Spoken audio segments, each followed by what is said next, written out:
आपकी कन्या से विवाह करेगा वह अमर हो जाएगा।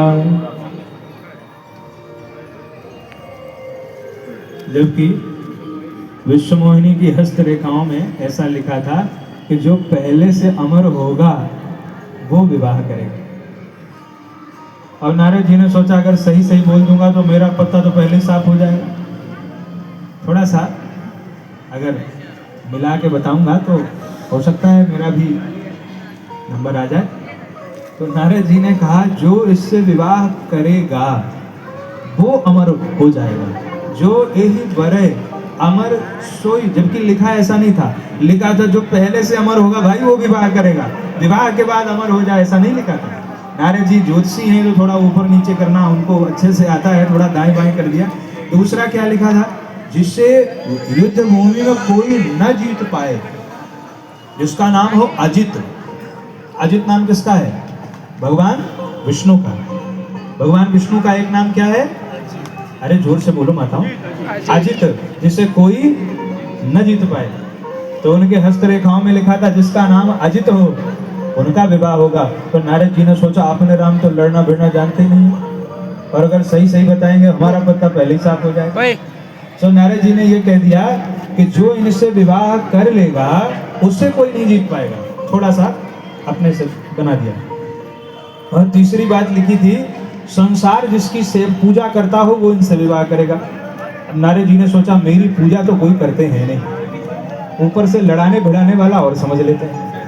तो नारद जी ने सोचा कि कुछ तो बोलना पड़ेगा। नारद जी ने कहा जो इनसे विवाह कर लेगा उसका सब लोग पूजा करेंगे।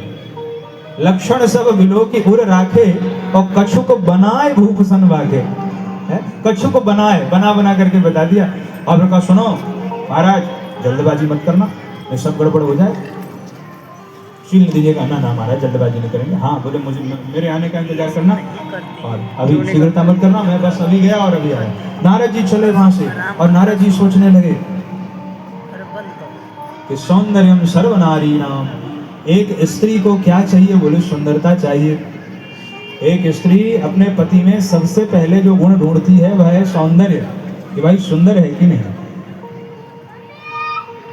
नारद जी ने सोचा अगर मैं सुंदर हो जाऊं तो चांसेस हैं कुछ। फिर नारद जी को लगा अच्छा सुंदर बनाएगा कौन? दो बातें आई बाबा के मन में, एक राम जी, दूसरे काम। नारद जी को लगा काम को तो चेला बनाया हूं अभी, कामदेव से कहूंगा सुंदरता दे देगा। फिर नारद जी के मन में आया कामदेव सुंदर तो बना देगा पर मेरा कल्याण थोड़ी कर पाएगा, पर यदि मैं भगवान विष्णु की शरण में जाऊंगा तो वो मुझे सुंदर भी बनाएंगे और मेरा परम कल्याण भी कर देंगे भगवान विष्णु। कितना सुंदर बात। जिसने इस सूत्र को रट लिया उसका कल्याण निश्चित है। ये सूत्र है, इस सूत्र को माताओं याद कर लो जो नारद जी कह रहे हैं। मोरे हित हरि सम नहीं को, मोरे हित हरि सम नहीं को, मोरे हित हरि सम नहीं को, मोरे हित हरि सम नहीं को, मोरे हित हरि सम नहीं को, मोरे हरि सम नहीं को, यही अवसर सहाय सोई हो, यही अवसर सहाय सोई हो, मोरे हित हरि सम नहीं को, मोरे हित हरि सम नहीं को, मोरे हित, मोरे हित, मोरे हित। नारद जी ने सोचा कि अगर भगवान की शरण में जाऊंगा तो मुझे सुंदरता भी दे देंगे और मेरा कल्याण भी कर देंगे। इसलिए माताओं, जब भी विपत्ति आवे, ध्यान देना, जब भी विपत्ति आवे अथवा विकार आवे, मैं तो यहाँ तक कह रहा हूँ, अगर विपत्ति आवे अथवा विकार आवे तो किसी संसारिक की शरण में नहीं, हमेशा भगवान की शरण में जाना, क्योंकि वही हमारा कल्याण करते हैं।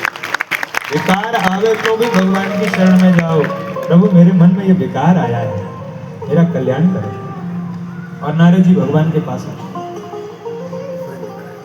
भगवान से कहते प्रभु जल्दी से सुंदरता दीजिए अपनी, और वो मुझे नहीं मिलेगी अगर सुंदरता नहीं दोगे तो। बच्चे भक्त बच्चों के जैसे होते हैं ना, बालवत होते हैं। नारद जी ने कहा अपना रूप दीजिए, आपन रूप देव, आपन रूप देव प्रभु मोही। भगवान ने कहा क्या करोगे मेरा रूप? अरे आन भांत नहीं पाऊंगा वही, और किसी प्रकार से वो मिलेगी नहीं। कौन नहीं मिलेगी बाबा? नारद जी ने कहा मैं विवाह कर रहा हूं। भगवान ने कहा अच्छा, किससे?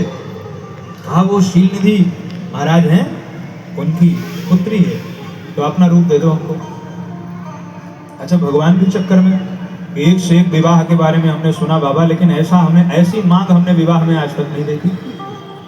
विवाह में कोई कपड़ा मांगता है, विवाह में कोई गाड़ी मांग लेता है, भाई मेरे पास छोटी गाड़ी है 4-5 लाख वाली, तुम्हारे पास 25-30 वाली है तो अपनी दे दो। कोई कपड़ा मांगता है, कोई गाड़ी मांगता है, पर बाबा तुम तो मेरा स्वरूप मांगने चले आए। ऐसी मांग तो मैंने आज तक नहीं देखी कि विवाह करोगे तुम और सौंदर्य चाहिए मेरा। ये मांग तुम्हारी बड़ी विचित्र है। अरे भाई विवाह तुम करोगे, सुंदरता मेरी लेके जाओगे, तो समर्पण तो मेरे ही प्रति माना जाएगा, तो विवाह तुम्हारा कहाँ होगा? भगवान ने कहा मांग विचित्र है बाबा तुम्हारी।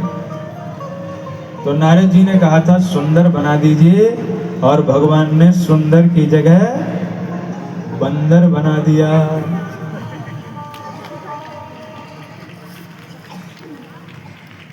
अच्छा, भगवान ने बंदर ही क्यों